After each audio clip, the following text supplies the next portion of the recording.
बिस्मिल्लाहिर्रहमानिर्रहीम।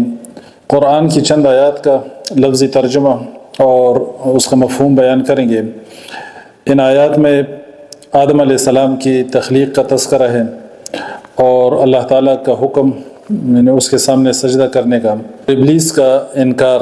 औज़ु बिल्लाहि मिनश्शैतानिर्रजीम वलक़द ख़लक़नाकुम सुम्मा सव्वरनाकुम सुम्मा क़ुल्ना लिल-मलाइकति इसजुदू लिआदम फ़सजदू इल्ला इब्लीस लम यकुन मिनस्साजिदीन। सूरह आराफ आयत नंबर 11। अल्लाह फरमाते हैं वलक़द और अलबत्ता ख़लक़नाकुम हमने तुम्हें पैदा किया, सुम्मा फिर, सव्वरनाकुम हमने तुम्हारी शक्ल सूरत बनाई, सुम्मा क़ुल्ना फिर हमने कहा, लिल-मलाइका फ़रिश्तों को, उसजुदू सजदा करो, लिआदम आदम को, फ़सजदू तो उन्होंने सजदा किया, इल्ला सिवाय इब्लीस के, लम यकुन वो न था, मिनस्साजिदीन सजदा करने वालों से।